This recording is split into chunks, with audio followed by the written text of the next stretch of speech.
I'd like to call this council and committee meeting to order. Before we proceed, I want to acknowledge that the land upon which we are gathered is the traditional territory of the Adirondack, the Haudenosaunee, and the Anishinaabe people. We are the beneficiaries of ancient agreements, such as the dish with one spoon, between the Anishinaabe and the Haudenosaunee, who agreed to share the abundance of the land through peace, friendship, and mutual respect. The two-row wampum, by which the Haudenosaunee welcomed the settlers and agreed to share the land in mutual respect, and the Treaty of Niagara, considered a fundamental document by First Nations in all future relations and treaties with the British. We recognize that we have a responsibility to be stewards of the land in cooperation and collaboration with the Indigenous peoples, not only for one generation, but for all generations to come. We understand that we have an obligation to learn the lessons of our history, educate ourselves about the experiences of the Indigenous people, and seek opportunities to heal the wounds that will result in reconciliation with our Indigenous sisters and brothers. Many First Nations, Métis, and Innu people live and work in Fort Erie. We stand with all Indigenous people, past and present, in promoting the wise stewardship of the lands on which we live. We have the good fortune to live in a land of such abundance, diversity, and beauty. Let us be vigilant in protecting Turtle Island. Mr. Clerk, the roll call. Your Worship, Councillor Dubanow is absent this evening and sends his regrets. The rest of council is present. Thank you. There are no announcements this evening. There is an addendum. Item 6.2, open house for an upcoming meeting, and that's on December the 5th, 2024, at 5 p.m. in the Town Hall atrium, relative to 986 Ridge Road North. There's also a public meeting with respect to the building code, proposed increase in building permit fees. That's item 7.1. And the planning and development services report, PDS 73-2074, relating to an interim control bylaw, Lake Erie waterfront residential area. And finally, no, that's under the special council meeting. So that's the addendum. Are there any declarations of pecuniary interest? Councillor Noyes. Yes, I have a pecuniary interest in the memorandum 10.3.3, the tree planting plan, the fall, in that I have property that may benefit from tree planting.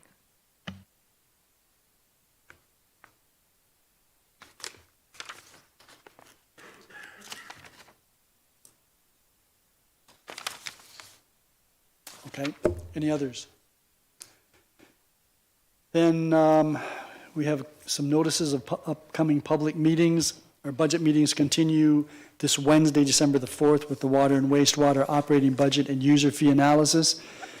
Again, on Wednesday, January 29th, 2025, when we deal with the Fort Erie Public Library, an assessment analysis and the general levy operating budget, if necessary, February the 5th, 2025. The budget bylaws are scheduled for presentation on Monday, December the 16th, 2024, the rates and user fees, and Monday, February 24th, 2025, the general levy budget and general capital budget. Those meetings all commence at 6 o'clock here in the Town Hall Council Chambers. And as I said, for 6.2, there is an upcoming open house on December the 5th, 2024, with respect to a proposed zoning bylaw amendment for 986 Ridge Road North. There is a public meeting this evening, and that is relative to proposed increase in fees, building permit fees, and I presume that the chief building official is going to be providing us with a presentation. Good evening. Good evening. Thank you, Your Worship. Thank you, members of council. I should point out that you're Keegan Jennings, the chief building official. I am. Please proceed.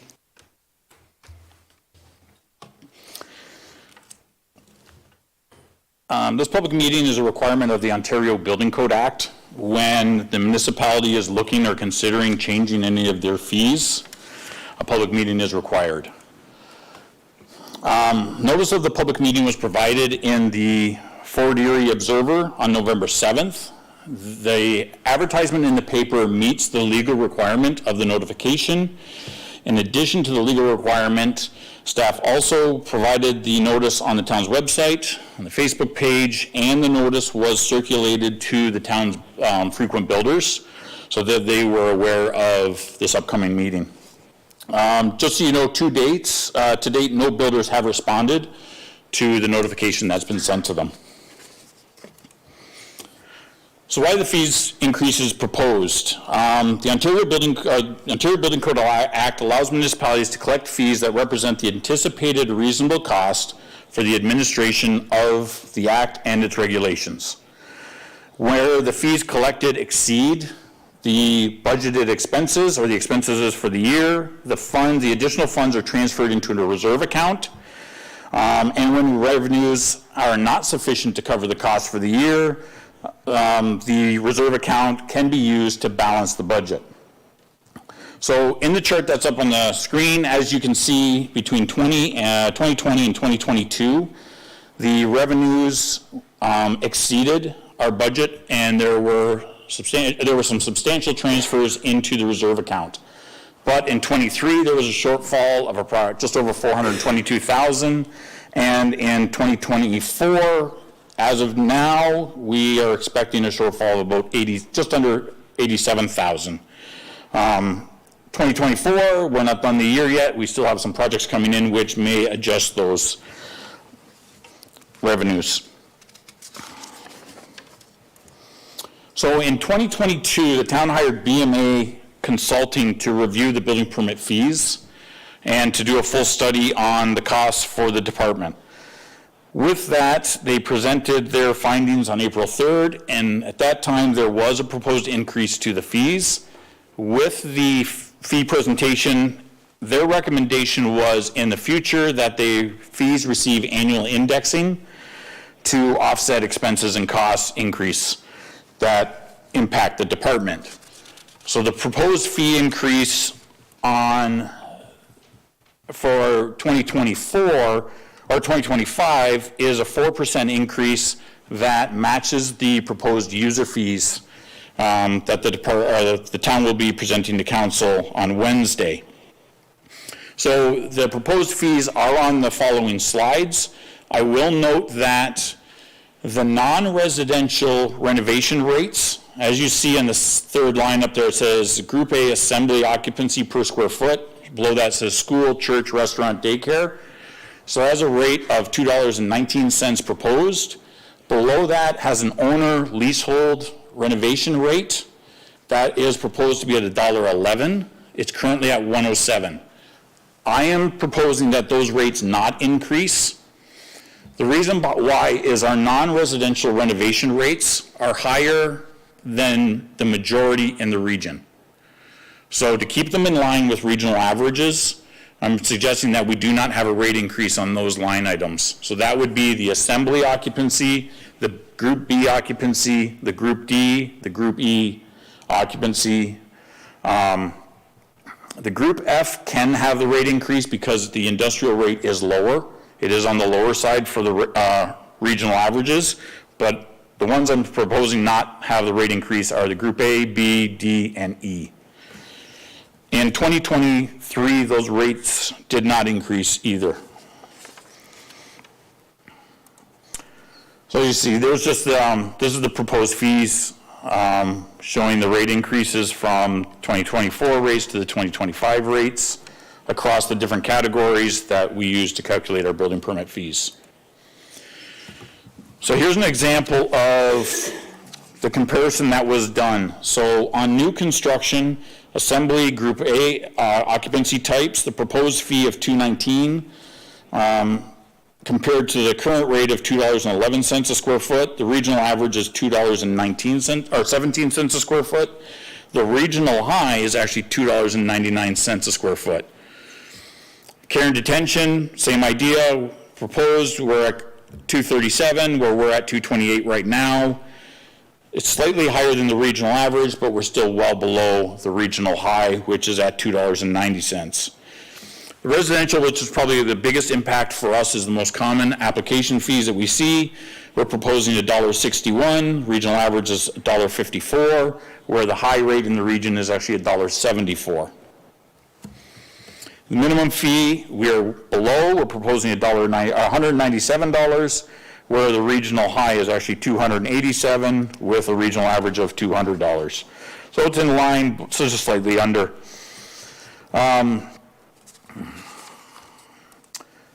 Public pools, we are well below the regional average and the regional high.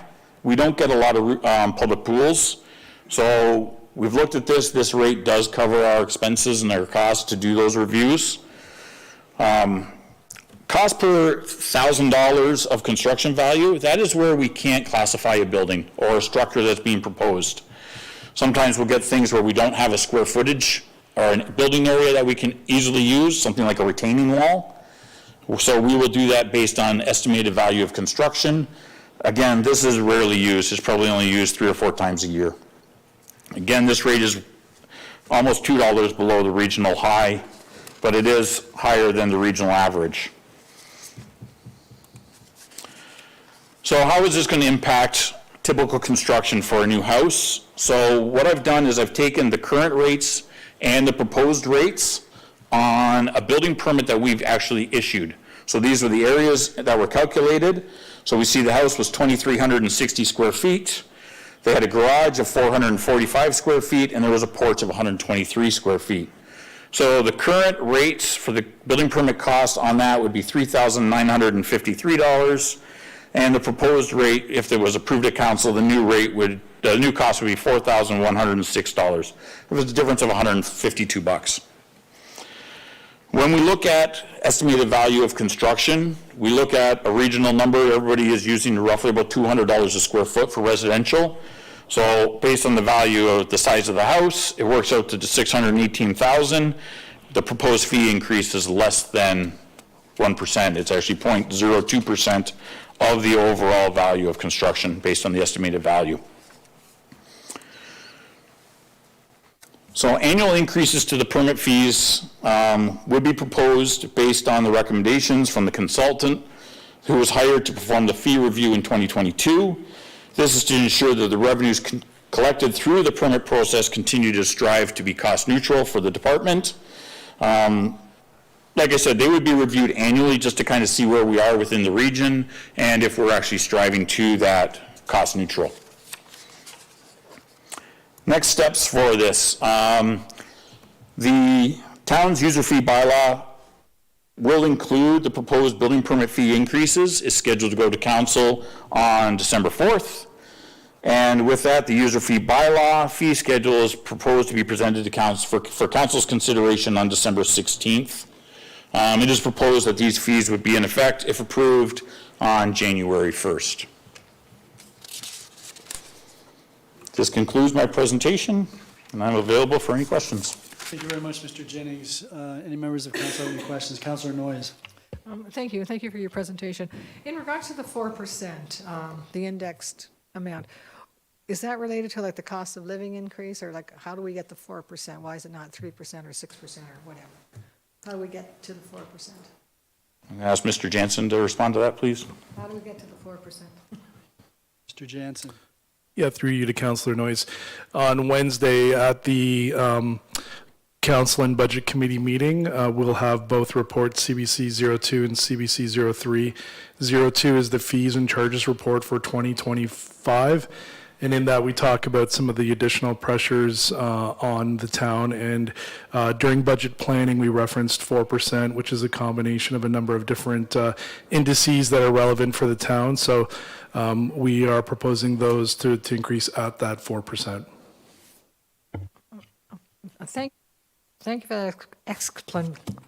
for that answer. I'm trying to remember what the consultant said a little over a year ago. Was there not something tied to that? Did he not quote, like, he didn't just say increase it annually. Was there not something tied to that annual increase? Like a recommendation, like tie it to the cost of living increase or tie it to this, as opposed to just... Through you, Mr. Mayor, to the councillor. Yeah, the original report did talk about a consumer price indexing for CPI, but as Mr. Jensen mentioned, there was additional circumstances this year that warranted a higher increase.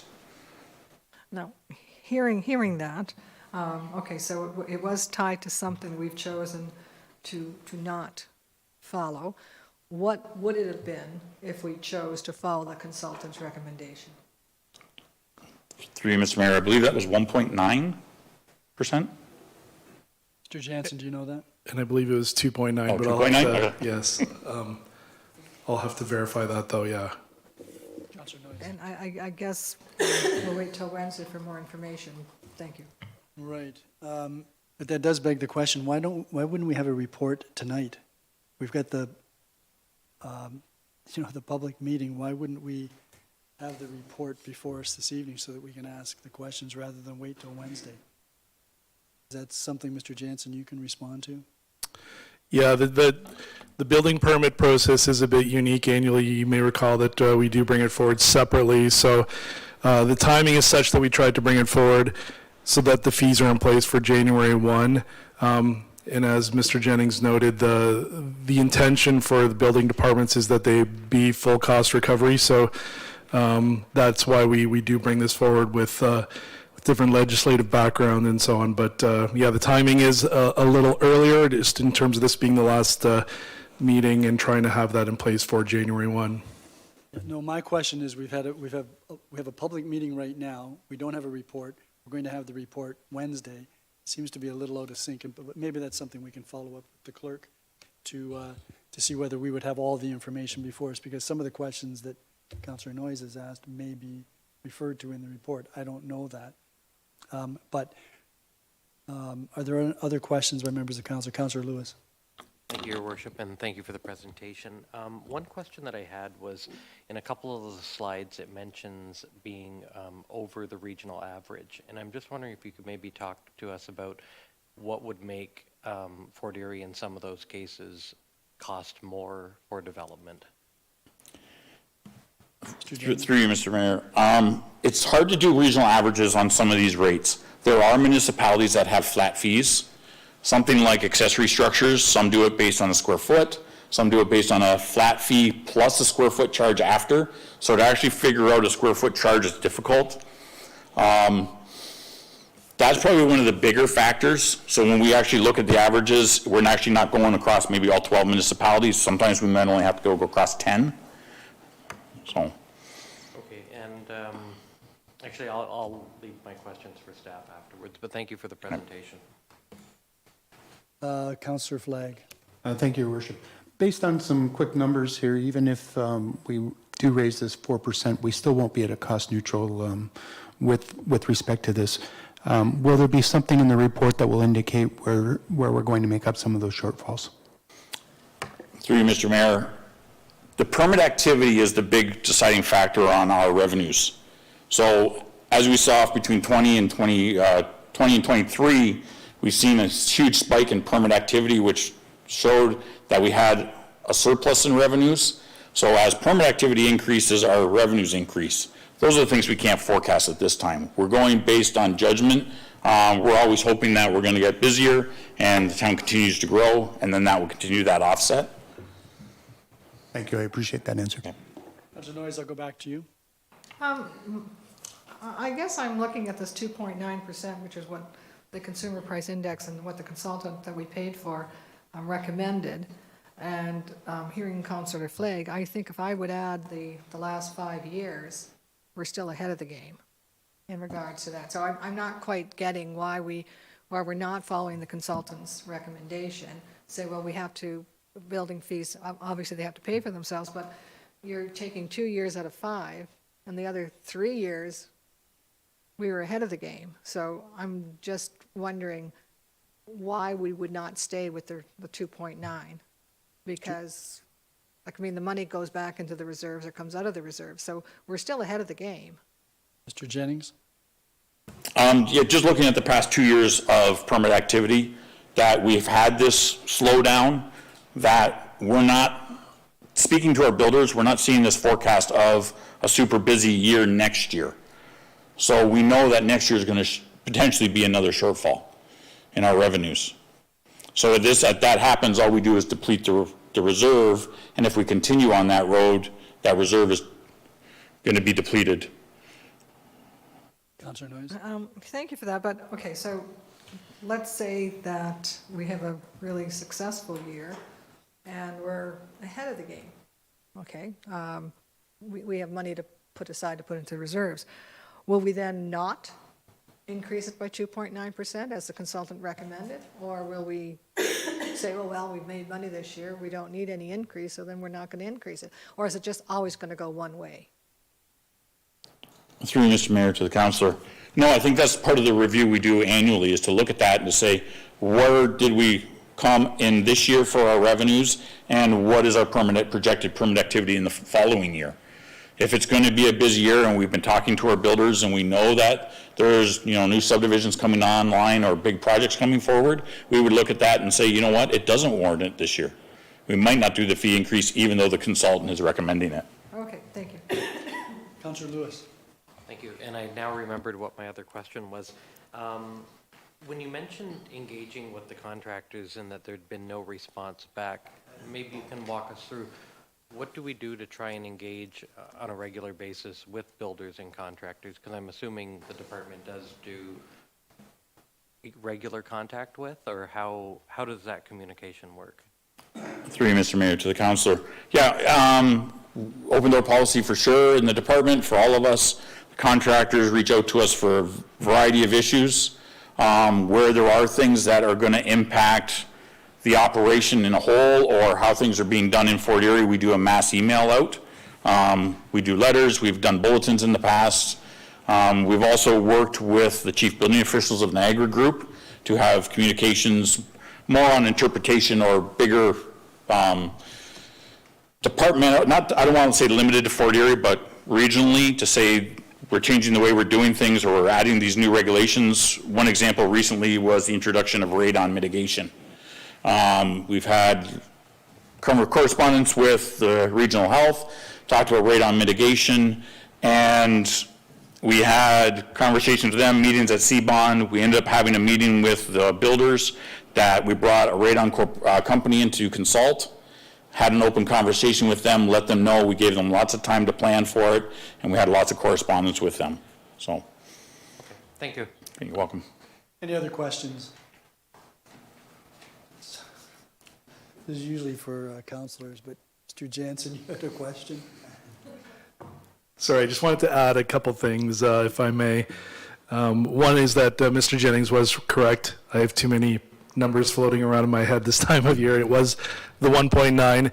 And as you'll note in many other municipal budgets, and as we're going through ours, that is not always a highly relevant number to the pressures and challenges of a department like the building department. The other is to note is that the BMA study did recommend annual indexing. It didn't tie us explicitly or to the CPI rate itself. So there is some latitude for us to consider what are the real pressures on that department. And then thirdly, I would just note, Mr. Jennings has showed a number of recent years with what we've experienced.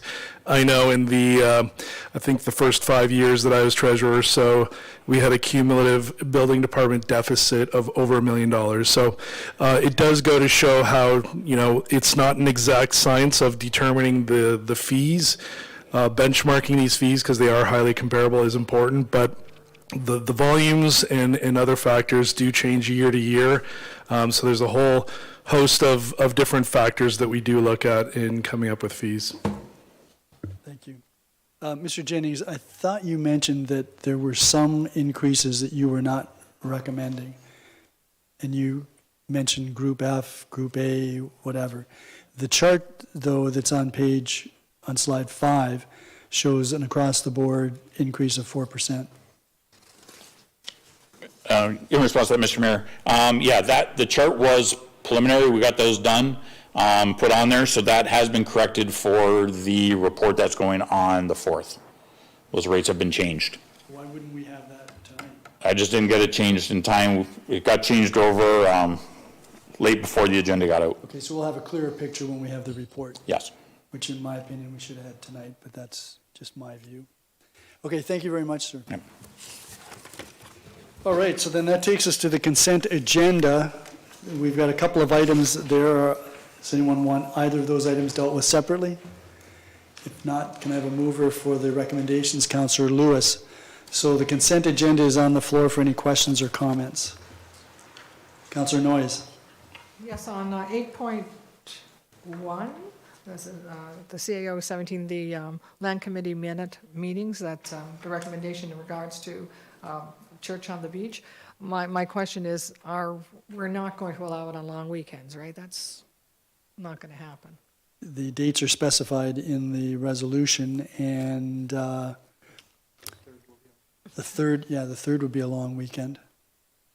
Okay, I thought we decided in the past not to have it on long weekends. And also, the report also says it'll just going to be automatically done in the future. Like, they don't have to come back to council. They can, CAO, you were in the meeting, and my understanding is that staff had no concerns about the past performance and had no concerns about the dates being recommended, but can you respond to Councillor Noyes' question?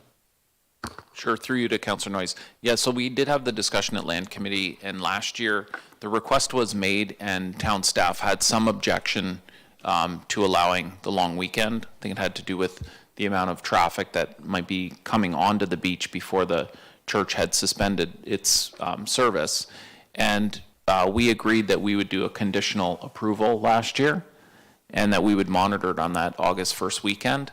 And I'm informed from staff who were at the Land Committee meeting that we didn't encounter any issues. The church was very respectful to move the service off the beach, so we didn't run into any sort of overlap issues that we were initially concerned about. And on that basis, we were willing to allow them the date on that long weekend, along with some other dates that they had similarly done the year previous. So that was the update from tracking that August 1st service that we had concerns with previously. Councillor? thank you for that explanation. I know that they came to us a number of times, and we've always said no for long weekends. So, but if we have had a trial, I don't know what the long weekend was and what the weather was like on that particular day, but I would hope that if there is a problem in the future, that the use of long weekends for the church on the beach be minimal. Like, we've been pretty clear on that over the years. So keeping track of that and not just let the community event coordinator say yay or nay on this, because that's what this is a recommendation for. And I'm just concerned if there is a problem, we may not even know about it for some time. Thank you. Any other questions?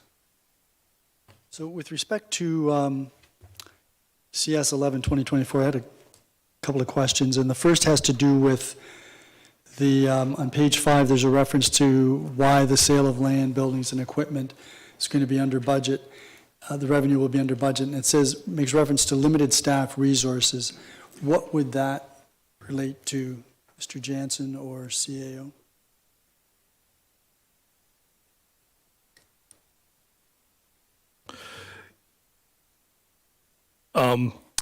Yeah, I may have to get back to you on that one. I know a sale of land, of course, is largely dependent on external factors. Certainly, it is led by our legal services area, which of course has undergone some growth and change, thankfully, in the last while as well. But in terms of any direct impact there, I may need to get back to you on that. On the same page, under building planning permits, suggested there's going to be an expected surplus in the expected revenues.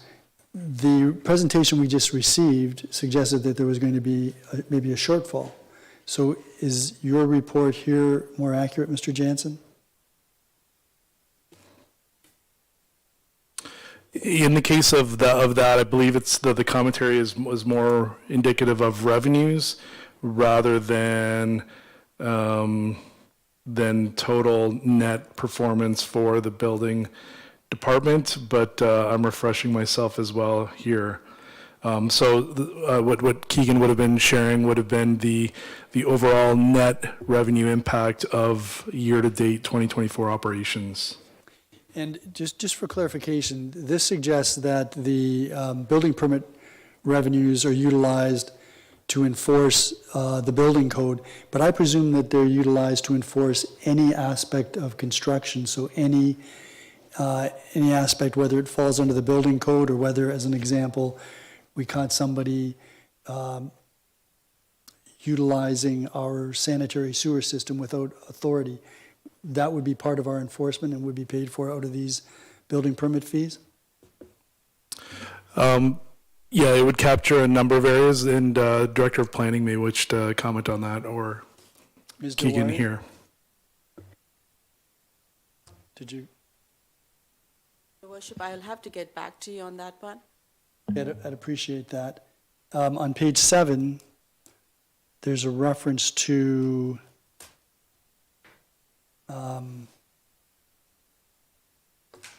projects, I believe, that haven't been completed, but there's encumbrance. Exactly what does that mean?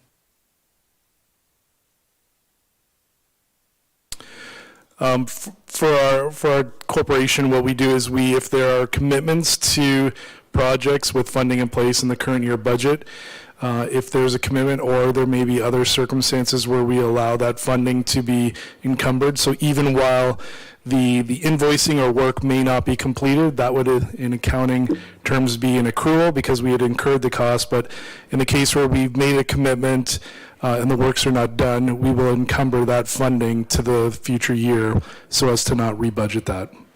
Okay, and then finally on page 8, second paragraph, there's a reference to a number of sanitary sewer CCTV jobs have been on hold due to resource constraints. Do you know what the resource constraints were? I believe that would be based on comments provided by Infrastructure Services. Certainly there's been a turnover in that division as well, but that I would think be the general comment for that. Mr. Walsh, do you have anything to add to that? Mr. Mayor, it's simply a lack of staffing right now.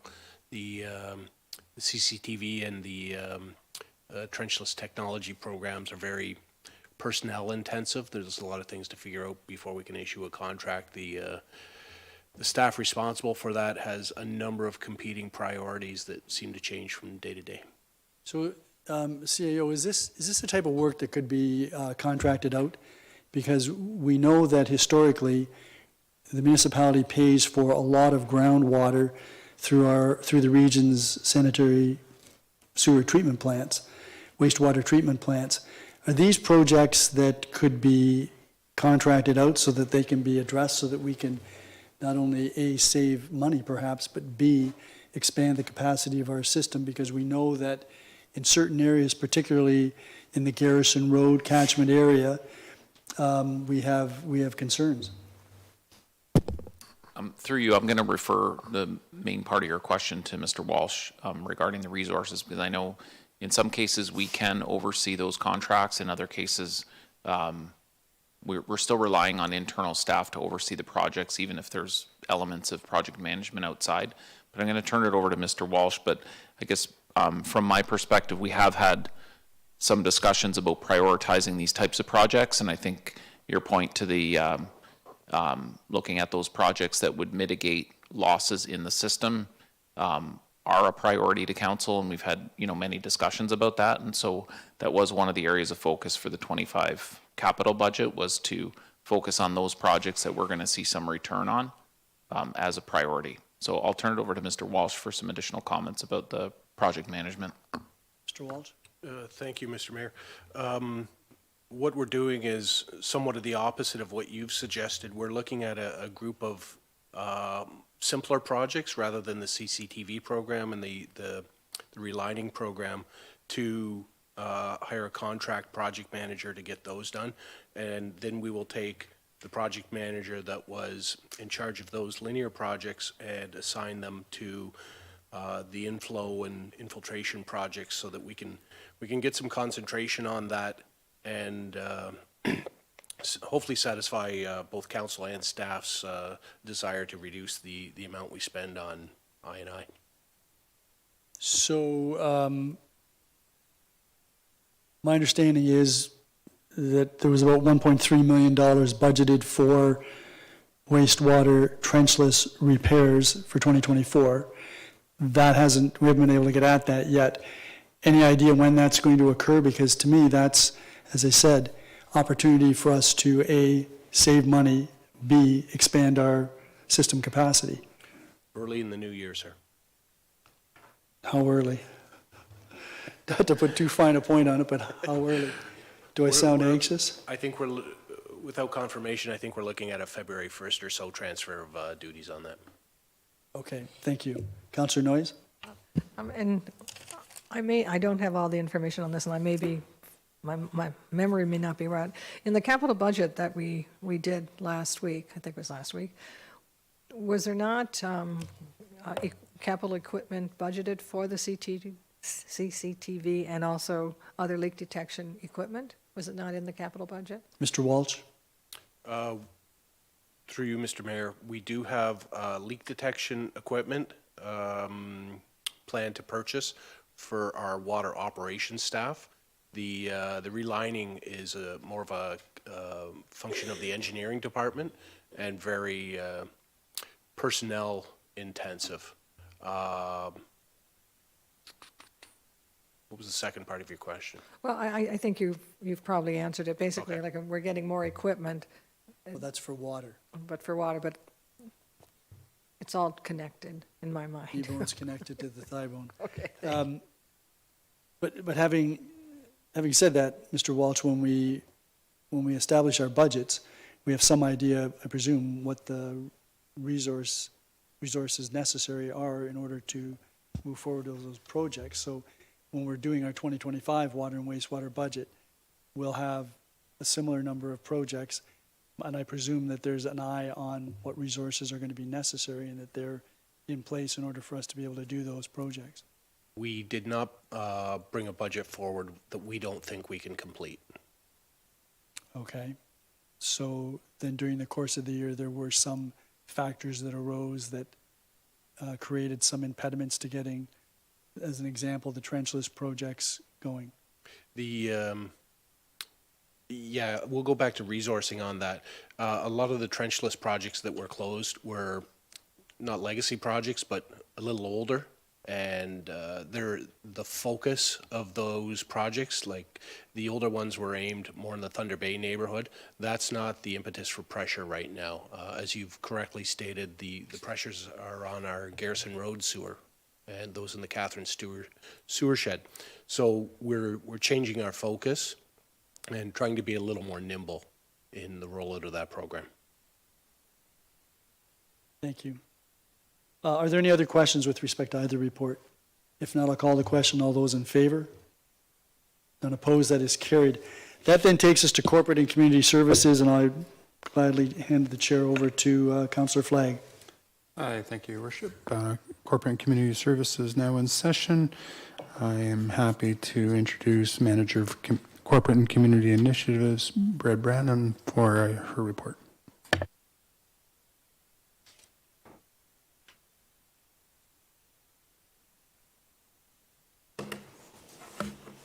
Your Worship, members of council, staff, and the public, it was exactly 5 years ago today that I stood and introduced our last multi-year plan. That was the second. A lot has taken place in 5 years, and we've consistently moved that bar to a more inclusive, accessible community.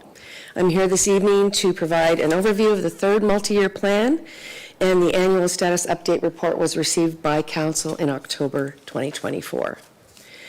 So the town has met all of its compliance requirements under the 5 standards that are governed by the Integrated Accessibility Standard Regulations under the Accessibility for Ontarians with Disabilities Act. During the previous plan, we still had the website outstanding and entered into a compliance agreement with the province. The new website was unveiled in 2023 and meets those compliance requirements. So our 2023 compliance report was received and approved by the province in December 2023. As the town has complied with all of the requirements under the AODA, the AAC felt that it was, the AAC is the Accessibility Advisory Committee, felt that it was important to reach out to the community to see how we can address any concerns that residents and businesses have found. So we looked at it from a municipal perspective as well as a community perspective. So a public consultation began with the AAC chair and myself presenting to council during National Accessibility Week in the end of May. And then we unveiled an online survey at that time. And that survey took place from June 7th through to July 20th. The AAC chair and myself also attended the June 19th Seniors Stepping Out event that was hosted by the Ridgeway Legion just to raise awareness, encourage participation in the survey, and we got a lot of great feedback from the seniors in the community. We also participated in the annual Ridge Fest, so we went to where the people were to garner additional feedback on the plan's development. The AAC was also highlighted in the Fort Erie Observer. So all the comments that were received throughout this survey and the public consultation are included as an appendix to the report tonight. So the 3 questions that we asked were, what barriers to municipal services do you still feel are occurring? We might think we do a great job and that everything's fine, but when you actually talk to the public, you know, there were quite a few items that they did bring forward that they felt still needed some work on. We also looked at what other barriers in the community there are. And we don't always have jurisdiction over those, but we can actually leverage, as Councillor Noyes likes to say, we use the carrot rather than the stick to try to have compliance or to engage with businesses to increase accessibility. And then the last question that we always like to ask is, what does an accessible community look like to you? So what we heard, so the municipal services, the barriers that they still felt, the public still felt were out there, related mostly to accessible playgrounds. So they have said that we've done a great job in the playgrounds that we have put in place, but there's still some areas that maybe need benches or shaded areas. They all love the rubberized surfaces, so there's some recommendations in the report related to that. We heard about maybe accessible bike paths, what that would look like. Some of the accessible washrooms at community parks need higher toilets in the washrooms. Even our doors to the council chambers here, they're heavy, they're unable to be opened independently by people visiting the council chambers. So what that looks like, where that goes as far as our facility staff and maybe making those improvements moving forward. Sidewalk snow removal always is a big one. And this year we heard about roads too and the potholes and how it's dangerous to people with back issues or skeletal issues. So we've carried some of those sidewalk snow removal improvements into the recommendations. Again, they were in the last plan as well.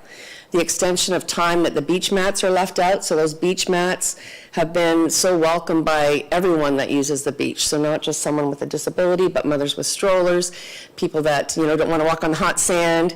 And so that extension of the beach mats they felt was really important as far as getting out earlier in the season and staying out later. And we also heard a lot about having more access to the water, so maybe some fishing and things like that, how people can get off docks. If you see some of the municipalities that are up north, they have a lot of innovative ideas and solutions that we can look at as well moving forward. Barriers in the community, so make businesses accessible and educate them. We've done a great job with the stopgap ramps. We're up to 19 now in the community. Additional accessible parking has always been a concern that's been shared, especially with festivals and events. And we even found with Ridge Fest, having our committee members come out to do the consultation, they couldn't park anywhere. There was no accessible parking. So working with the community event coordinator, she's going to have that as a checklist from now on for community events. Possible photo computer apps to show accessibility features for businesses and restaurants. They've done that in some of the larger city centers like Niagara Falls. And we heard a lot about the hospital and making sure that that remains open post-2028. Transit concerns were also heard for seniors and persons with disabilities. And then the last piece, what does an accessible community look like? So the majority of comments related to a community that's welcoming, inclusive, where everyone has access to live, work, play, and travel. And that's so in line with Council's vision of a community for everyone. We also undertook inspections of the playgrounds, the parks, trails. We hadn't done that since COVID, so it was a great opportunity for our members to get out and actually do the inspections themselves from a lived experience. So we've got some pictures there. We've got Joe on the beach mats. Very impressed with the planning staff that did the Sugar Bowl Park, because when we went out to do the audits, the first thing we saw were the accessible picnic tables. And we're like, wow, we didn't even have to really ask for them, and they put them in there. So everybody's getting that. Here's the adult change table at Bay Beach as well. When we did do the audit, we did realize that the remote was way up here. You can't access that independently, so Sean's staff did move it down to the base of the table, so people can independently use that adult size change table. And then I also noticed when we did the stormwater management pond at Black Creek at Douglas Park 2, just the community, enjoying the space. Even though it is a stormwater management pond, they actually use the trails quite frequently. But we noticed there too, there's a beautiful pavilion, but there was no picnic tables. So little things like that, we would put in work orders and have staff make some of those corrections right off the bat. But we've included in the recommendations some other issues as far as the playgrounds go long-term. So the barriers that were identified, the wayfinding signage, a lot of the members had a real issue with the small print on that. Moving forward, we've always asked in our plans that any projects such as that the Accessibility Advisory Committee also review those requirements. The accessible universal washrooms should be included in any new or upgraded community park design. That was important for them. Where accessible washrooms, even in our town facilities here, yes, we have an accessible washroom out here, but if you built it today, it would have a 5-foot radius, it would have higher toilets, it would have the grab bars on both sides. So we can even make improvements in the things that we do have now that we consider accessible, but at a higher level. The seating area at the arena, two of our members that were in wheelchairs said, well, there's really only space for one here. Why couldn't we just use this space here and maybe make it so you could have families being able to sit with people that were in wheelchairs as well? So some improvements we could look at there. Entrance path of travels to playground should have no barriers. We found with that engineered wood fiber, it does kind of sink. And when we went out, we hadn't filled those up yet, and compacted them. So we found there was quite a few, and you can see here that, there was quite a bit of a dip in a lot of them as well. So those are also included as Appendix 3 to the report. And I think that's it for that one. And so the recommendations that we are putting forward in the report, in the multi-year plan, and it will come back as a bylaw and repeal the previous plan at our next regular council, is that we just continue to meet the obligations under the AODA, which include training and reporting as well, that we include long-term planning and budgeting for accessibility improvements in town facilities, identified during the audits related to automatic doors and improvements to accessible washrooms, that we also include long-term planning and budgeting for accessibility improvements at community parks, specifically for universal accessible washrooms, benches, pathways, shade areas, and rubberized surfaces, that we investigate improving access into the water, that we proactively inspect maintaining clear sidewalks and curb cuts to ensure a smooth path of travel for all residents, that the town, in consultation with the AAC, review on-street parking and municipal parking lots and create new accessible parking spaces closer to public buildings where determined, as well as investigate the need for accessible bicycle paths, that we continue to be consulted on all applicable master plans, neighborhood plans, and major projects to ensure no new barriers are created. And we've been really fortunate with our planning staff coming forward with the Parks and Open Space Master Plan we got to review. And Sean and I sit on any of the playground RFPs as well, so we have some input in there, and we also bring those to our committee. And that we continue to work with businesses and organizations to improve access and create a more inclusive experience.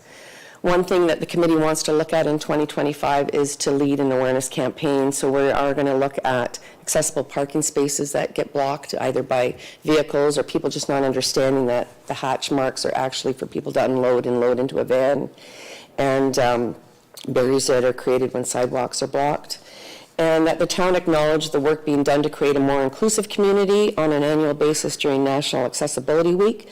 Several years ago we used to do this, but with COVID that kind of stopped, so we'd like to get back to that as well. And so just in closing, accessibility is not a privilege, it is a fundamental right that empowers everyone to participate equally.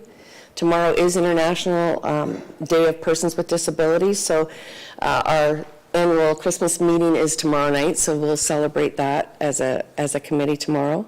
So it's important to make sure that we have a plan in place to remove barriers and to make sure that we do not create any new barriers. And that's the end of my presentation. Thank you for that. Questions? Councillor Noyes? Thank you, Councillor Flagg, to Beth. Thank you for all your help on the committee, too. One thing that I didn't see on your presentation, and I know we've talked about it, is that we even have sometimes companies that are now coming to the Accessibility Committee.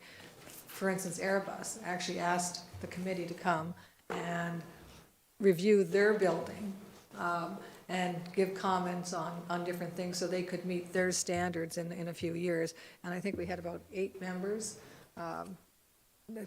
attend, and we went through the entire building, everything from the lunchroom to the bathrooms to the shower rooms to everything, the boardrooms and everything else. It took about an hour and a half, I think, but they were very appreciative. But that shows, that's indicative of the awareness that the town is having on the accessibility committee and how beneficial having our input, even if they didn't have to have it, they came to us and they asked, and we were more than happy to accommodate. So that just kind of shows how well-known our committee is getting. Thank you. Can I else? respond, sorry, to that? Sure. I'm not sure there was a question there, but you can respond. Through you, Chair, to the Councillor, it actually was in the annual accessibility report that was received by Council in October. So that was highlighted. There were some pictures in there as well of us at Airbus. Your Worship. Yes, thank you very much for, again, another enlightening presentation and all the work that you and the committee do. I was interested in knowing if you could articulate a bit on the recommendation relative to inspecting, maintaining, and clearing sidewalk and curb cuts. What kind of comments you were getting and what the essential concerns are. So with the design of public spaces that was introduced under the integrated standard, there are requirements for tactile surface indicators at the end of sidewalks. Our staff, our engineering staff, for any new project, we do that. It's the older ones that don't, they're kind of grandfathered in. So it's kind of, as our staff inspect sidewalks and they think there is a need, and making sure that it's a smooth transition, because a lot of the older ones still have a lip. So when we're doing the annual sidewalks, requesting that they actually have an eye for that and make those improvements. The clearing of the sidewalks is always an issue, especially with some of our committees that attend a lot of areas in Crystal Beach. A lot of those curb cuts are not always cleared, and that could just be the minimum maintenance requirements at the time, but just having that eye as staff resources to make sure that they're cleared for people with disabilities. If I might, Absolutely. Chair. So you're talking about snow removal, I presume? Snow removal, and when they do the sidewalk inspections, to make sure that there's no lip as Right. well. Were there any comments, if I might, Chair, were there any comments about any of the accumulation of snow in the winter on occasions in the downtown areas? So in response, Mayor, there was a lot of comments from the seniors as far as the parking and that, but nothing that was related to persons with disabilities. It was more the seniors that found it difficult, except for our chair. She always does find it difficult to park in Crystal Beach, and so she's always calling me, and then I'm calling the operations staff to make sure they go out and clear things. Thank you. Thank you. Councillor Lewis and then Councillor Christensen. Thank you. And the mayor went down the path on the curbs and plowing to satisfy my questions. Thank you for the presentation, first off. And there's been a lot of good work done in most recent years by the committee, and certainly they should be applauded. There was a comment in there about access to water, and I'm just wondering, is that like taking the Bay Beach property as an example and having the mats go into the water, or what does the committee mean by access into water? So if you look at some of the survey responses, a lot of that were older men that like to fish and that they no longer can get into the boats and things like that. So access to the water. The beach mats were kind of a separate issue to extend that as well. But it was more or less maybe looking at a beach wheelchair for people to get into the water as well. So we kind of tried to encompass it, access to the water, but it was fishing, getting into the boats. There's a lot of kayaking that you can do off of a pier or something, maybe at Birdie Boating Club, that dock there.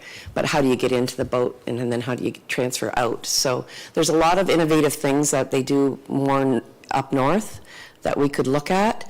But the beach wheelchair is one that we've heard a lot about. But that does cost money, and it does have staff resource implications as well, because you have to sign in, sign out. You don't want somebody just wheeling away with the wheelchair and then never seeing it again. So there's some issues there as far as Sean and I have talked about it before. It would be great if some commercial enterprise took that on, but we haven't had anybody come forward yet. Okay, thank you very much. Councillor Christensen. With respect to the curb cuts, you mentioned the tactile approach. Were there any questions about the issue of differential in color for people who have visual impairments or perception impairments? Yes, we've actually, through you, Chair, to the councillor, we have heard that over the last several years by, actually somebody filled out 12 survey sheets with that comment on it here at the front desk. You probably know who that is. And you know, the multiple color scheme, but we've always, even working with the Clarion, when it was a Clarion next door, yellow is the color that they use for large tactile, but the regional roads and things use the, what is the patina called? Pardon me? Rust? Yeah, the contrast with the tiles.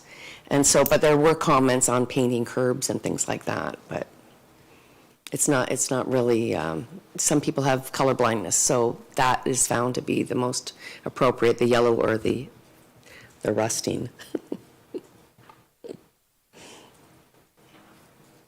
Councillor Noyes. Yes, just, Bev, in regards to the sidewalks, I think, would it not also be included that we're educating the public in regards to parking and overhanging on the sidewalks, and particularly with the winter parking now in force, that a lot of people think that if my wheels are on my property, I'm okay, even though the back end is sticking over the thing. So I do notice that this time, in the winter parking thing, it did actually mention, I think, was that not part of the recommendation from the accessibility, that it be included in the winter parking? It was, through you, Chair, to the councillor, it was in the recommendation as far as the sidewalk and inspections go. If you recall, several years ago, we found that at Ferndale Park, they were crossing the sidewalk, and we actually implemented the parallel parking there, so people wouldn't be able to park right across the sidewalk. So some of that education that we want to do next year will actually have that respect the space. So respect the space for the accessible parking, but also the sidewalks. And we'll use some visuals, children riding bikes, mothers with strollers with it, you know, pushed out, and individuals that maybe have a walker or a wheelchair too. So we'll do some of that education next year as well, and that's part of the recommendation that's in the plan. Thank you for that. I just wanted to make sure it wasn't just the snow removal. Yeah, It was no, other stuff. yeah. Great. We all set? Thank you again. The passion that you and Councillor Noyes and others from the committee bring to this is certainly noted, and it's certainly easy to chair a meeting when there's so much passion comes from the microphone. Thank you for that. Thank you. That'll bring us to report CAO 16-2024. Looking for a mover. Thank you, Councillor Lewis. Any questions, comments? Seeing none, all those in favor? Opposed? Carried. Thank you. Brings us to new business inquiries. Anyone? Seeing none, any questions on the business status report? Seeing none, I'll turn the chair back to you, Your Worship. Thank you very much, Councillor Flagg. That takes us to Planning and Development Services. That would be Councillor Christensen. Thank you, Your Worship. Planning and Development Services Subcommittee is now in session. There are no presentations and delegations tonight. We have two reports. The first is PDS 72-2024, Affordable Housing Committee Improvement Plan, Project Area Recommendation Report. Can I have a mover? Councillor Lewis. That report is now on the floor for discussion, questions, comments. Councillor Noyes. Thank you, Councillor Christensen. I'm just, when I read this report, I mean, I'm all for affordable housing. I sit on that affordable housing committee. But when I'm looking at, if I'm reading this correctly or understanding it correctly, we're looking at all urban areas now be designated that they can have affordable housing. Director? Yes. Madam Chair, through to the councillor, yes, we are designating the entire urban area. Okay. My concern with that is that, and I don't have the solution to it, so just the last few months, when we had different developments coming forward to us, we saw some missed opportunities where we thought affordable housing should go, and it didn't go. People put up townhouses or something like that, nothing affordable. There's two developments that I can remember, and I'm just wondering if we now make the entire urban area now, are we just now kind of like just watering it down? Would there be any way to kind of choose some areas to say this needs to be affordable housing, or designated as an affordable housing project area, as opposed to just designating the entire urban area? Oh, Warrior. I can try answering that question, but I would like staff, Ms. Antonio is here, she can answer that. But I believe we have designated the entire urban area, so we can have, wherever we can find an opportunity for affordable housing, we would be able to use that tool to get that affordable housing project. And once we have the CIP in force, we would have incentive programs which would be available throughout the town where people can make use of that. And additionally, we are going through an official plan process as well, which would identify the strategic growth areas, which will provide additional incentives for affordable housing there, like more density, and so we can get more affordable housing units. But maybe Ms. Antonio can add more to that. Ms. Antonio?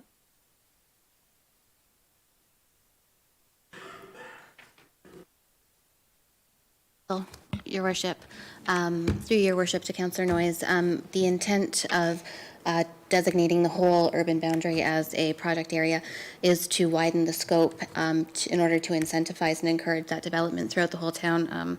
Affordable housing is a province-wide issue and a regional issue, and anything we can do to try and encourage that development on a larger scale is what we're looking at.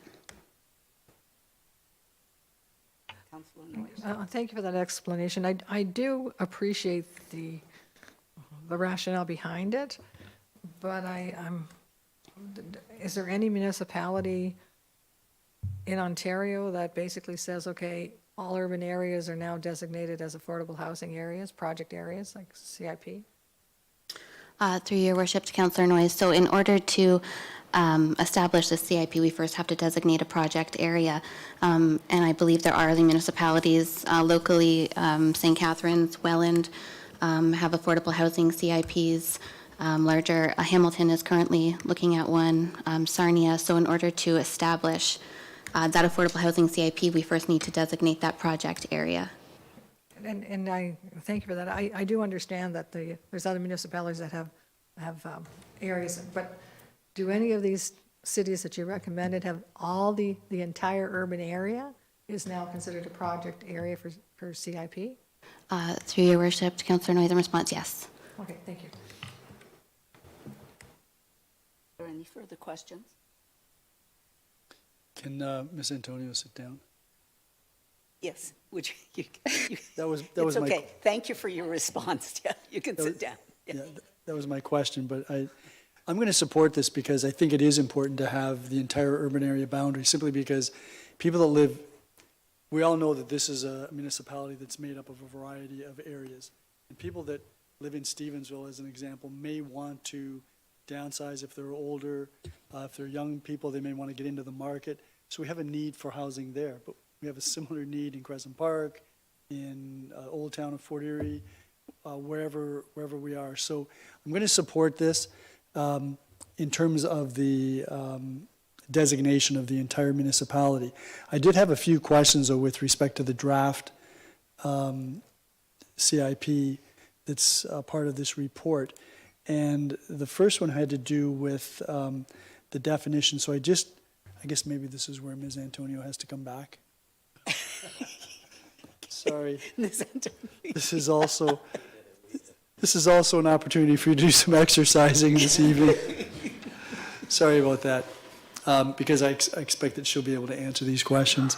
There is a definition, but we're actually targeting and we'll be trying to incentivize construction of units that are far below market value and looking at the information that the province has passed out, we'd be looking at, as an example, a house that has a purchase price of something under 320,000 or 23 or whatever it is. Is that correct?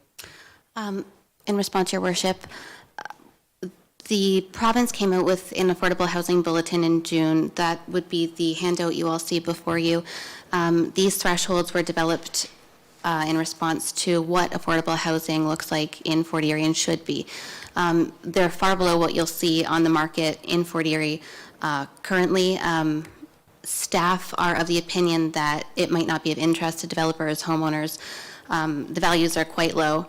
So we're looking to establish a made in Fort Erie threshold. It's going to look a little different than this, hopefully to be a little more palatable to developers and homeowners in order to incentivize and encourage these developments. We're going to utilize CMCH data and CREA data to establish that threshold and figure out what works for Fort Erie. Okay, so just from what you've said, staff is thinking that these figures for the province are too low. In response, they are what they should be in the sense of affordability. However, I don't know that the community would have an appetite for our CIP at those thresholds. So, if I might, Chair, so there are a number of factors that go into the cost of a unit. The value, the cost of the land, the cost of permits, and development charges, but development charges would be waived, I believe, if you can hit affordable target. And also the finishes, the size of the house. So those are all things that I presume that staff will be working with developers when they try to come up with affordable housing units. Is that correct? In response, that is correct. We have had an open house to engage the public. We had minimal response there, but we are working with stakeholders and developers and the public to get comments on our affordable housing community improvement plan. And if I might, Chair, I note that on in the draft plan, there's reference to the growth of Fort Erie between 2016 and 2021. I think it would be helpful if staff were to also take into account the growth that's taken place since 2021, because from the data that we're seeing, it's quite significant. And those are factors that certainly will be of significance. The per door grant amount came from somewhere. I see that Sarnia has a similar type factor, but can you comment on why $20,000 was recommended so far? In response, Your Worship, staff were looking to come up with a value that would encourage this development, be sufficient enough to encourage affordable units to be developed. Also, we've done research of other municipalities that are providing similar incentive programs. They seem to range at the lower end. 20,000 seems to be the standard. Some going all the way up to, within the region, $80,000 for the amount we have in our reserves right now. And in order to sort of pilot this project and spearhead it, we're looking at $20,000 as a sufficient amount to encourage these developments. Okay, and if I might, on page 19 of the draft, talking about minimum number of affordable units, and this is in connection with, excuse me, I think a for-profit business.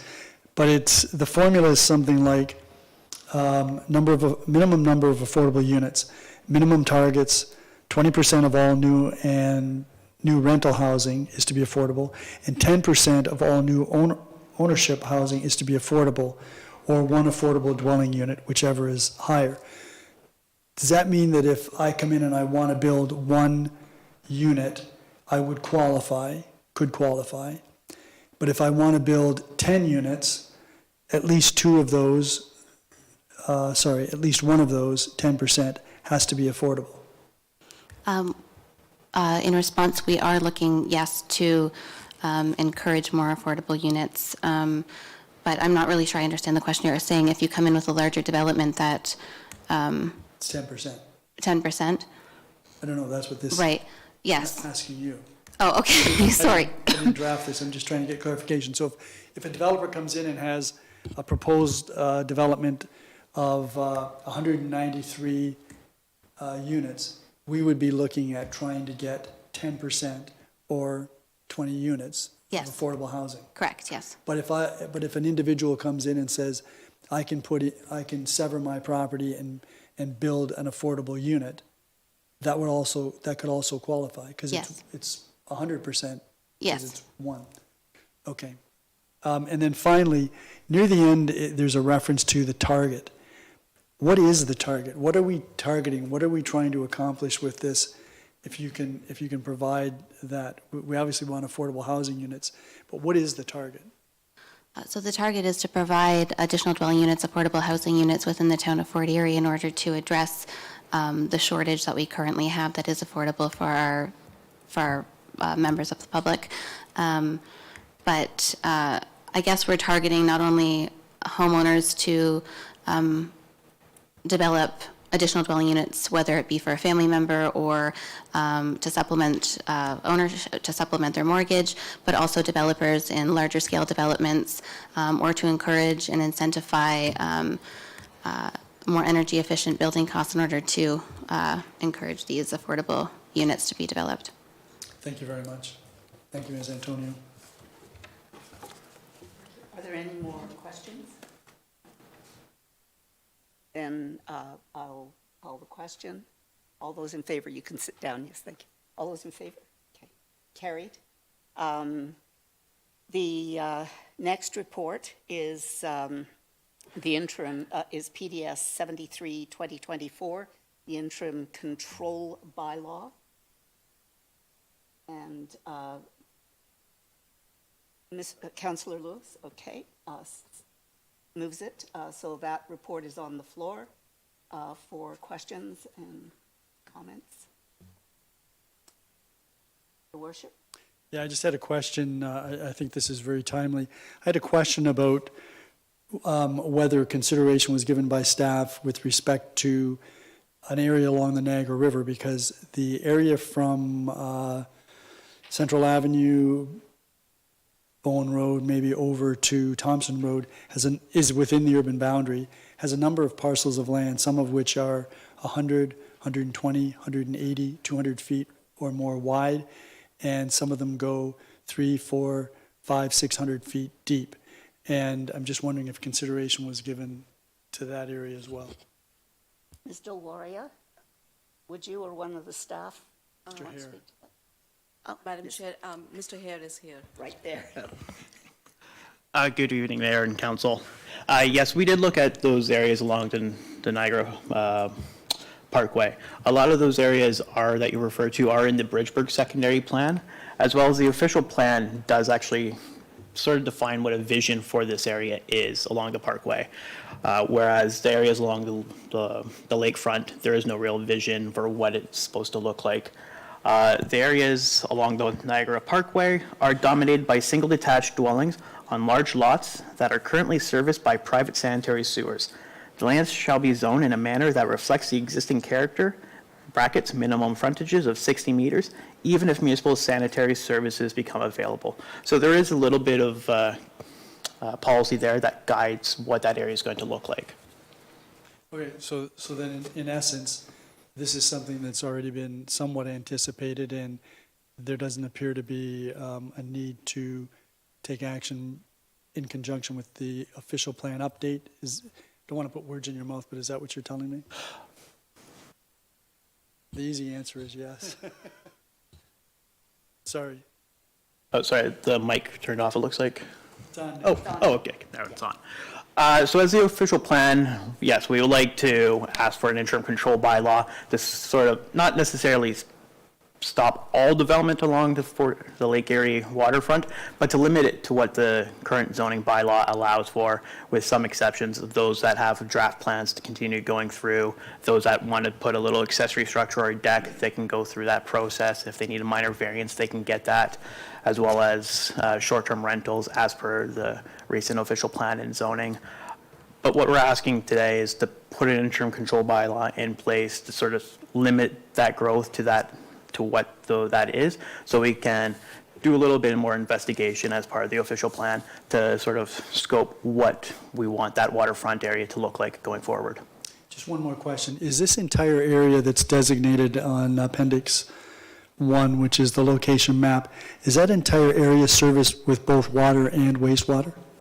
Not all of the area. Some of it is on private servicing. I believe it all has municipal water, but some of it has private sanitary.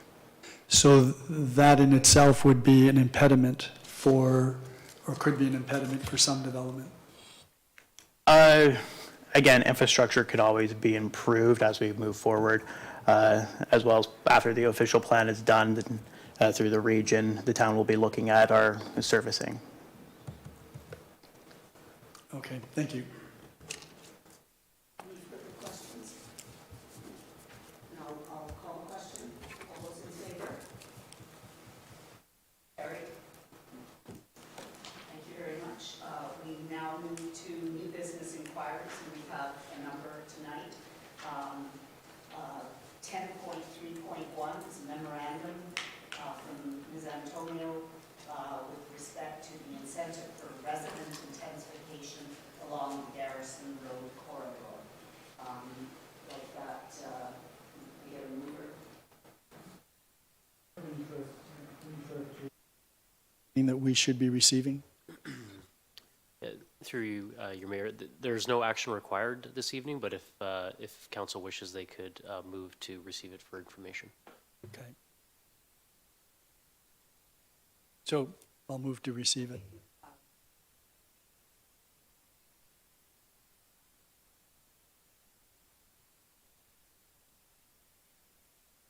No, it means it's open for any questions or comments. When they refer to Garrison Road, is it all of Garrison Road? Like, all of it from like Holloway Bay to Pettit to Central? Okay, thank you.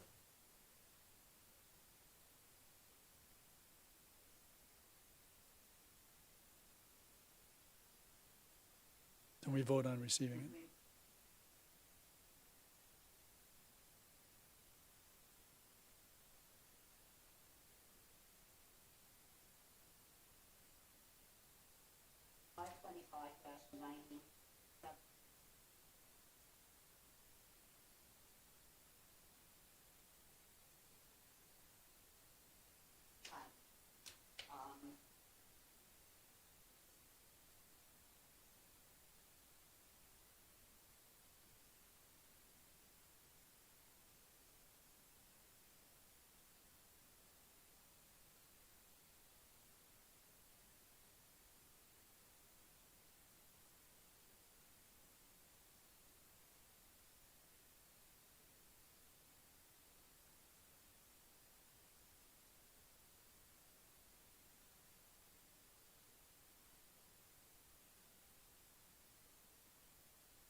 Yeah, Chair, I've had an opportunity to discuss this with the CAO and the Director of Planning, and I don't really feel that as a municipality we're fulfilling our obligation to the property owners that have paid for these trees. These are mostly, as I understand it, and Ms. Dewari can clarify this, these are mostly trees that relate to conditions imposed on severance applications or minor variances. And can we just get clarification of that? Madam Chair, that's correct. These are the trees which, these are the people who had contributed funds as part of the consent application. Are there any of the, is it 60 trees or 70 trees? It says 60 here in the memo. I thought it might be a little bit more, but are there any of those that weren't imposed by conditions in a severance application or minor variance?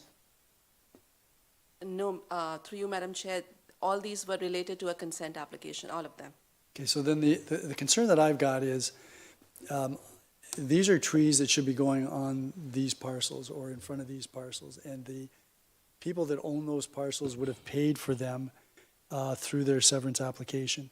And if the Committee of Adjustment knew that the town was going to end up planting these trees in some area owned by the municipality as opposed to the lot, I don't know that the condition would have been imposed. I in fact, don't think it was. The reason the condition was imposed is because we're trying to create a tree canopy in Fort Erie, and that tree canopy involves planting trees along streets.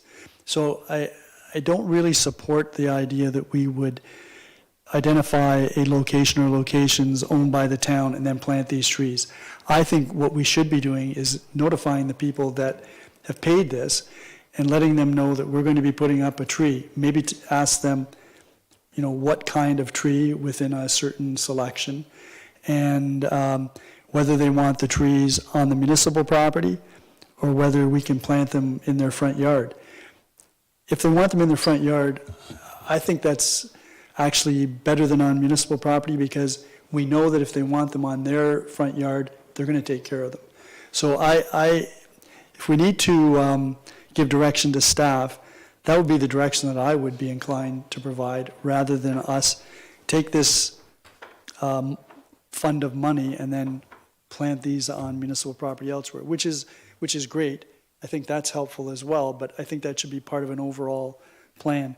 For these trees, I think these trees should go where the property owners paid for them. And if the property has changed hands, because the severance, the owner has now sold the property to the next person, we knew that was going to happen. You don't sever a parcel unless you're going to convey it.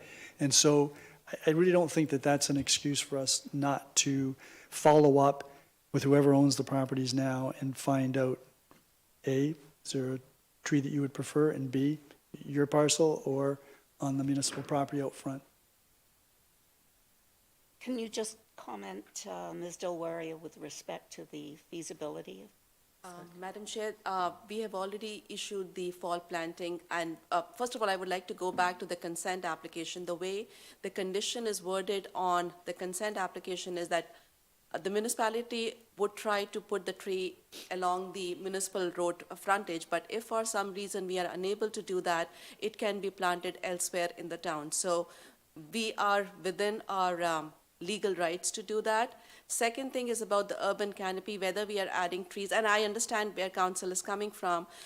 If we are adding the trees within the municipal lots or within the parks, it would still be adding to the urban canopy. But I understand Mayor's concern, and moving forward, when we would do the contract for the spring, which would be a much larger contract, we would ensure that we would contact the landowners who did not get the tree this time, and we would make sure that they would be contacted before we do the planting next time. So I don't want to be argumentative, but if the condition imposed in the severance was that the municipality would plant a tree out front of the severed parcel, if we could, well, we didn't try.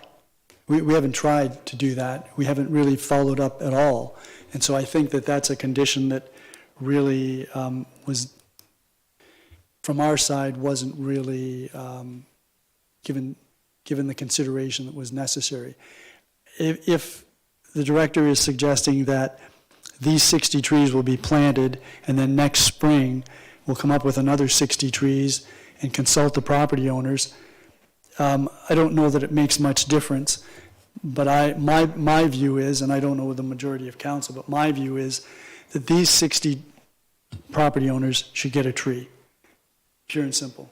Unless there's some overriding reason, there's a new hydro line that's been put in, or there's just no way that a tree could be planted because of the elevations of the property, that's fine. That would fulfill the condition maybe of the severance, that, you know, it's not practical to put in the tree. But otherwise, I think these trees should go in. That's just my view. If I guess I'd be interested in knowing what other councillors think, because that would be what I would be asking council to direct staff to do, is to make sure that these 60 property owners get a tree unless it's just not possible.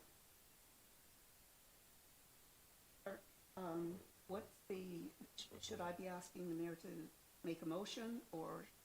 I'm asking for some direction around Yeah, the procedure.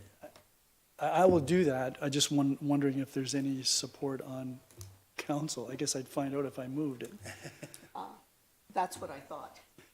All right, well then I'll move that, that staff follow up with the owners of the properties where these severance or minor variance conditions were imposed to find out if they want the tree, and if so, give them a choice of what kind of tree and whether they would want them located on their property or on the municipal property in front of their property. By the seconder? Don't need a seconder in a committee. No? Okay, all right, then, open for discussion. Question to the motion. Does that mean moving forward, then, we'd be following the same process where it would go to the landowner that's made the severance or who bought the severed lot, and try to put the tree there, and then if not, it goes to some other location? I think we're going to have to refine whatever our policy is, because right now, if you impose the condition upon the party that's obtaining the severance, there needs to be some timing aspect, because, it may be a while before the parcel is sold, it may be a while before a new residence is constructed, and so we'd need to give some thought to whether there needs to be a clarification of the policy. Councillor Flagg. Thank you, Madam Chair. Maybe through you to the director, is it practical that these trees, have we already purchased them, and do they need to be planted at this point? It looks like this was supposed to be done fall of 2024 according to the notation, so I just want to make sure we're not wasting our time and ending up losing these trees.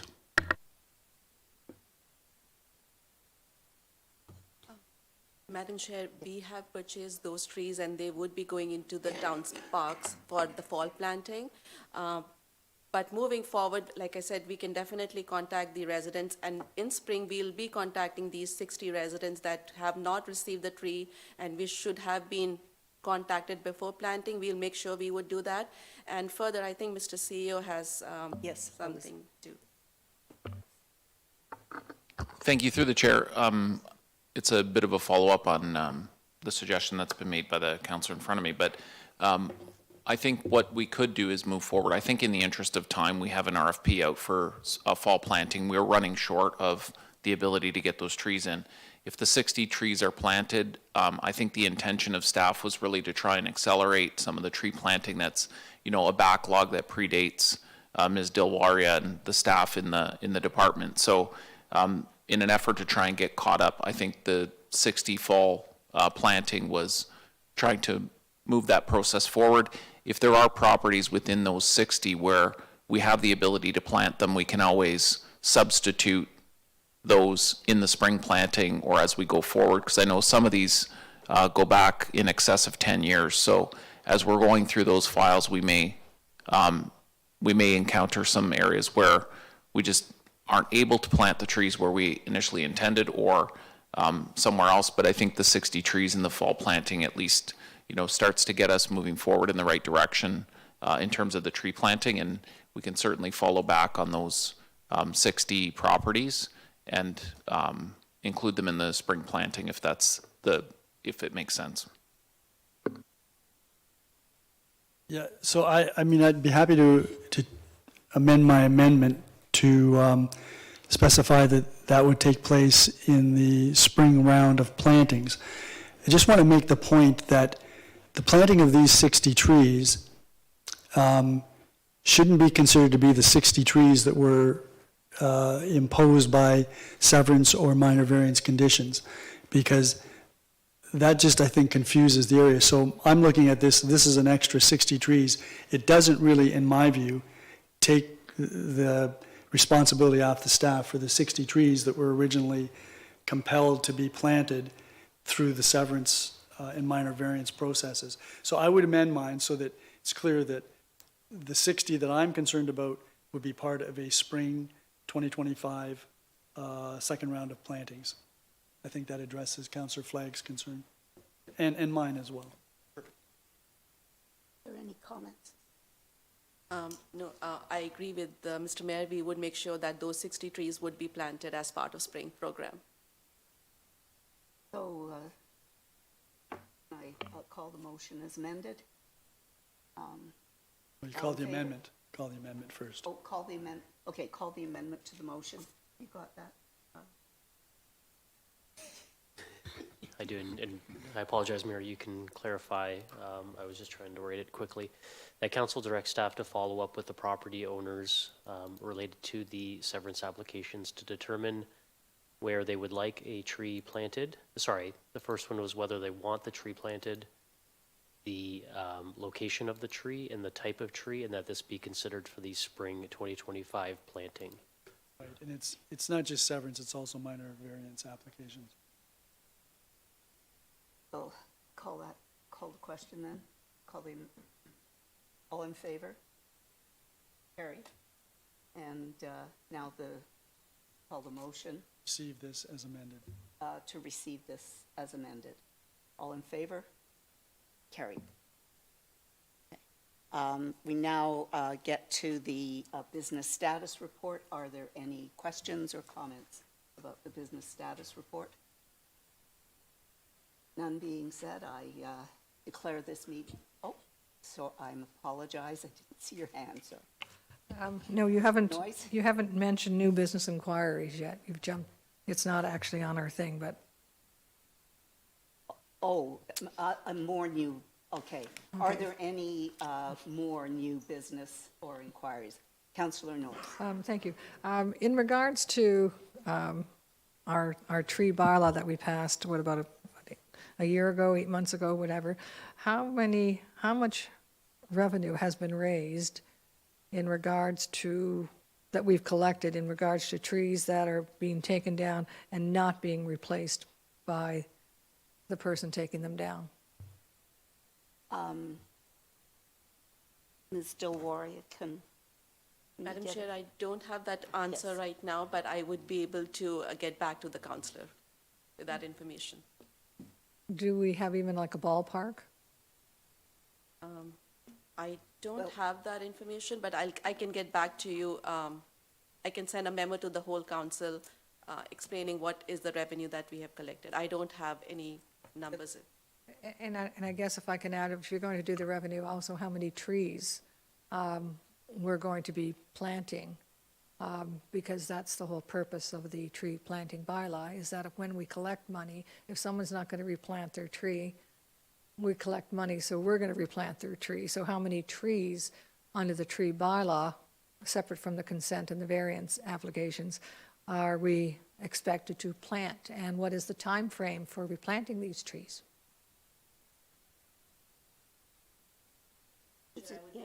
Yes. Thank you. And I do know, in terms of information, that the holding of the deposit is 2 years. So that is a piece of it. It's not part of it. Oh, you had a further question? Or? Yeah, yes, actually, the 250 for the deposit is not the trees I'm talking about. The 250 is if I, as an owner, take down a tree and I'm planning on replacing it, then I have to pay $250 that the town keeps. Actually, they're supposed to either pay them $250 or a line of credit or whatever, letter of credit. I'm not talking about those trees. I'm talking about the trees where the person who's taking down the tree, whether it's a developer, whether it's whatever, and doesn't want a tree in their backyard, therefore they're going to give the town money, or then the town has to replace the tree on a one-to-one basis someplace, and there's money that they're going to collect from the owner. I'm kind of going about it, but, so it's not the 250. Thank you for that clarification. So from Ms. Dilwaria, okay, all right. I don't know. So are there any other new business inquiries? No? Then we'll move to the business status report. Are there any questions, comments? None being said, I declare this meeting of the Planning and Development Services Subcommittee closed and turn the chair back to you, Your Worship. Thank you very much, Councillor Christensen. That takes us to Infrastructure Services, Councillor Lewis. Thank you, Your Worship. I'll call Infrastructure Services to order. There are no presentations or delegations. We do have 2 reports tonight. 1121 IS 1224, sorry, my screen's Municipal Property Occupancy Policy. Are there any questions? Councillor Noyes? Yes, in regards to the $1,000, Sorry, can you repeat that? in regards to the $1,000 proposing a set $1,000 fee, and I'm for this, don't get me wrong. My question is basically doesn't include town projects because it refers to all projects, per construction project. So if the construction project is a town project, the trucking company or whatever would still be having to get that permit or whatever permission and pay the $1,000, yes? Director Walsh? That's correct, Mr. Chair. Anything further, Councillor Noyes? No, nothing further. Any other questions or comments from council on this report? Seeing none, I'll call the question. All those in favor? Opposed? Carried. That brings us to 11.2.2, Winter Operations Plan. Are there any questions or comments from council? Put it on the floor. Oh, I have someone put it on the floor. Councillor Flagg, any questions or comments? Your Worship. Yeah, I have a few questions with respect to this, and the first one relates to the alleys in Bridgeburg. So between Jarvis Street and Courtright, Jarvis Street and Dufferin, there are alleys, and these alleys are the back door, the business door for a number of businesses, including Canada Post and a couple of banks and a number of retailers. Those, according to this plan, would receive very limited snow clearance. And I'm just wondering whether we should be, and maybe the director can comment on that, whether we should be looking at something a little bit more in depth with respect to those particular alleys. Director Walsh. Through you, Mr. Chair. First, I'd like to note that nothing in this plan has changed from the previous plan in terms of operation. In terms of the mayor's question about more attention, we have a need to balance, as council obviously knows, our more heavily traveled roads against those that are more lightly traveled. The alleys we consider as secondary. There are a few businesses that use them, but in our opinion, the main roads are more important. We do have limited resources to go around. We can't be everywhere at once. To the best of my knowledge, I haven't received any complaints about our alley snow clearing. Your Well- Worship. Well, it's good to know. I do every winter, and I'd be surprised if Councillor McDermott didn't. But with all due respect, I think more than, like, there's a fair bit of traffic on those alleys, particularly the one between Courtright and Jarvis. And so, and not only, aside from the snow clearance, the alleys themselves are in pretty, let me be careful how I word this. They're on our resurfacing list. Perfect. That's good to know, because that was my next question. And then once they're resurfaced, I think they should be utilized. But there are a number of stores that have to utilize those alleys in order to gain access for their product in and out. And so I do think we need to pay a bit more attention. And these are listed on schedule, it's Appendix 5, I think, under the parking lots and what have you. And the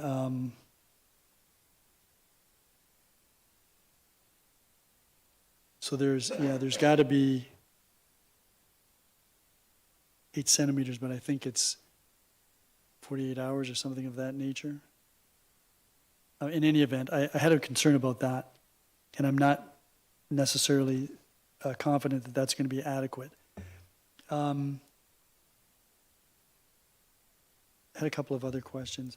There's a reference in Appendix 1 to integral bike lanes, and I'm just wondering where they're located and if they're cleared in conjunction with the streets to which they're adjacent. Director Walsh? So, Mr. Chair, we don't have any demarcated or integral bike lanes in Fort Erie yet. That is a function of the minimum maintenance standards to which we apply. It's an Ontario regulation. Essentially what it says is if you're going to clear the road, you have to clear the bike lane as well. It's part of the road. Right, okay, so that's simply a matter of form. And do we have GPS units in the town snow clearance vehicles and the contractors' snow clearance vehicles so that we know where they are, where they're going, and what have you? Director Walsh? Yes, we do, Mr. Chair.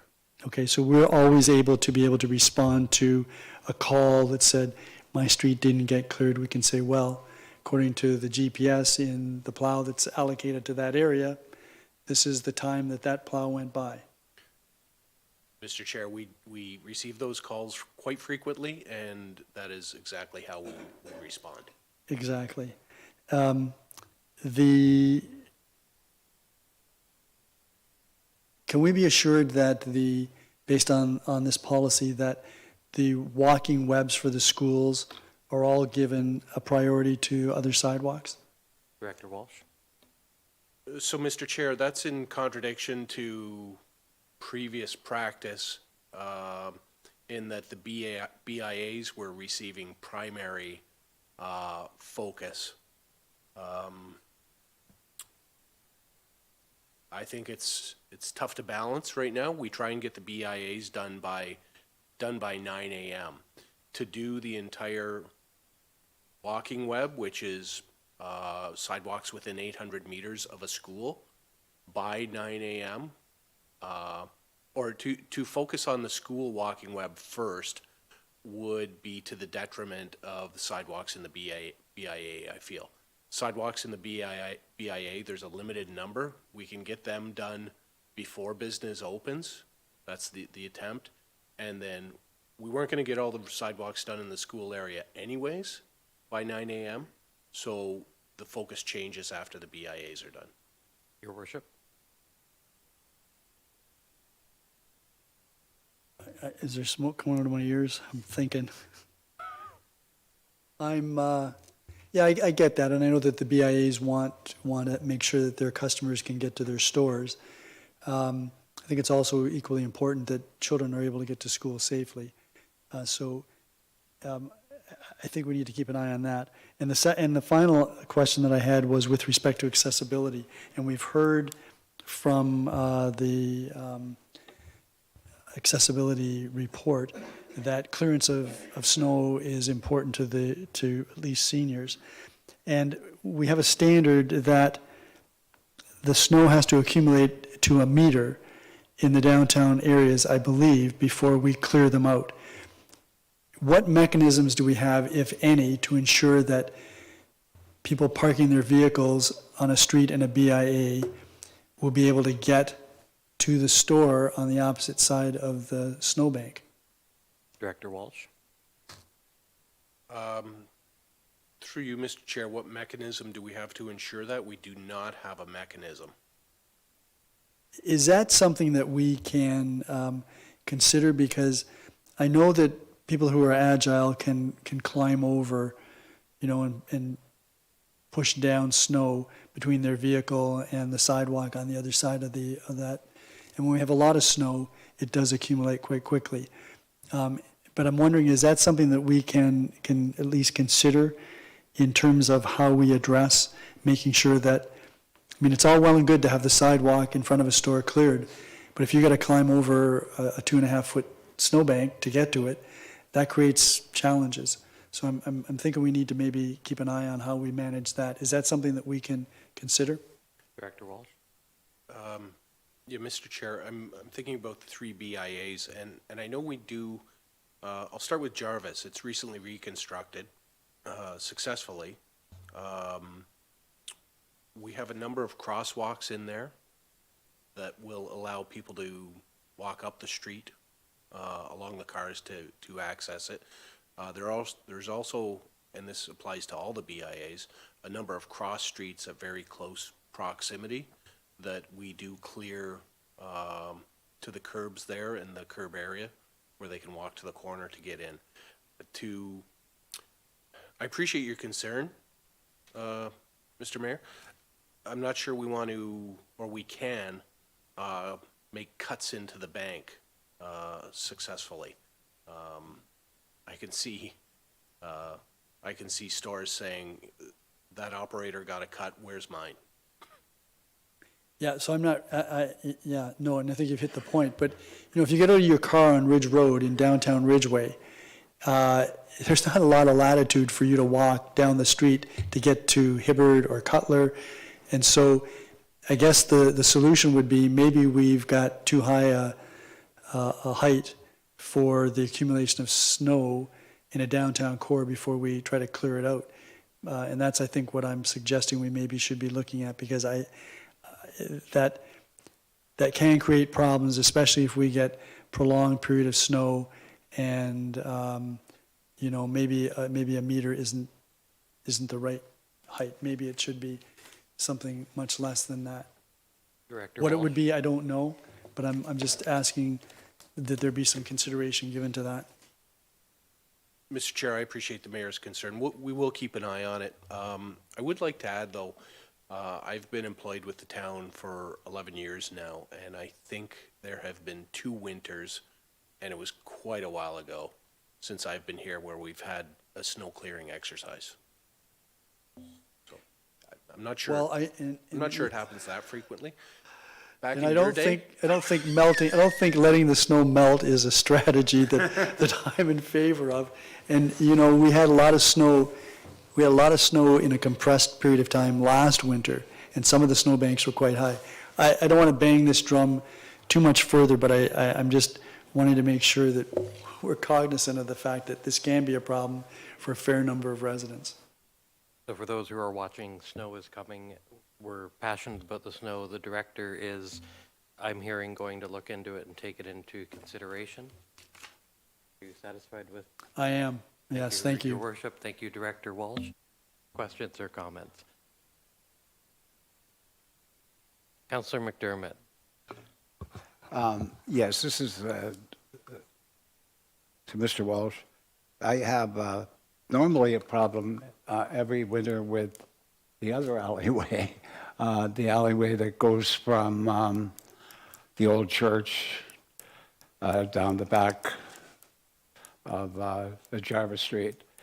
That goes right to, I believe, I'm not sure what the last street is, but I know I've had to call numerous times. I believe this one is normally done by a contractor. Am I correct on that, Mr. Walsh? Director Walsh? through you, Mr. Chair, I believe that is a contracted service.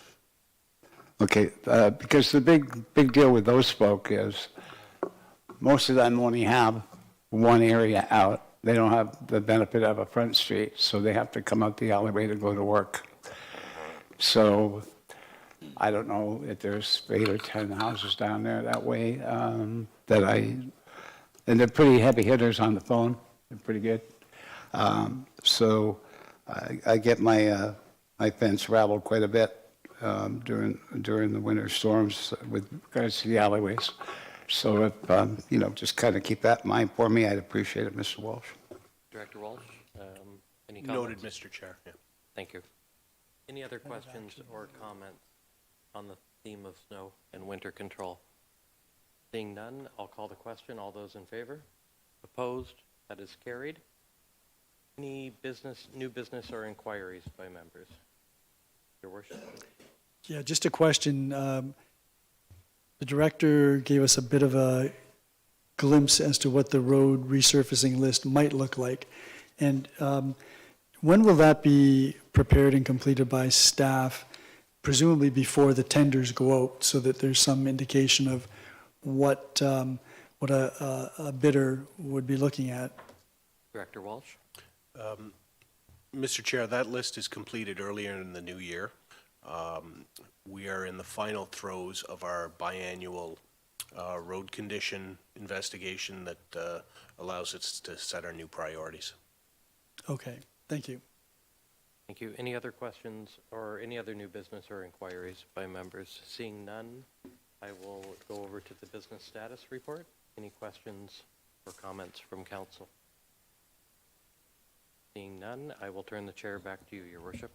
Thank you very much, Councillor Lewis. So I see that we have, well, I think we have a closed session, some closed session minutes. There wasn't anything on my agenda until just recently, and when I tried to get into it, I lost contact with eScribe. So I don't know if any of you have looked at the minutes in closed session, if there's any of you that are interested in going into closed session.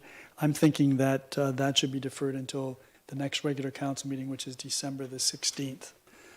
So what we'll do then is go to scheduling of meetings. Are there any meetings that anyone wishes to announce? Councillor Noyes. There's an accessibility. Mayor, sorry to interrupt you. Do you want to just take a vote on the deferral of that item? Beg pardon? Did you want to just vote on the deferral of that item under closed session? Clerk, as late as shortly before this meeting started, I didn't have anything under closed session on my digital agenda. And so from my perspective, this shouldn't even be on the agenda. So I don't think we need to defer it because it popped up there within the last little while. So my position is that that item can be dealt with on December the 16th, and it wasn't on the agenda when this meeting started that I'm aware of. So my view is December the 16th. I don't think we need to vote on deferring it. I'm exercising the chair's authority. So, scheduling of meetings, Councillor Noyes. Yes, there's an accessibility committee meeting tomorrow at 4 o'clock here in, I think, the atrium, if I'm not mistaken, committee room 1 in the atrium. It's December the 3rd. Any other meetings? Councillor Christensen.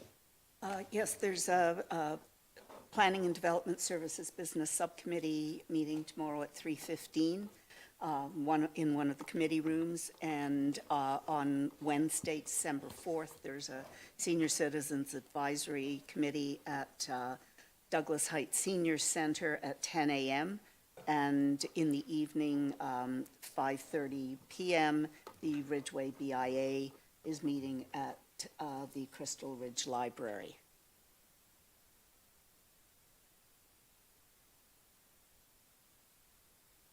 Any other meetings? Councillor Lewis. The Crystal Beach Business Improvement Association will be meeting on December the 11th at 6 p.m. at the Crystal Ridge Library. Okay. If there are no, Councillor Noyes. Yes, I forgot to mention, there's a traffic coordinating committee meeting on Wednesday at 12 p.m. in conference room 1. This Wednesday, December 4th.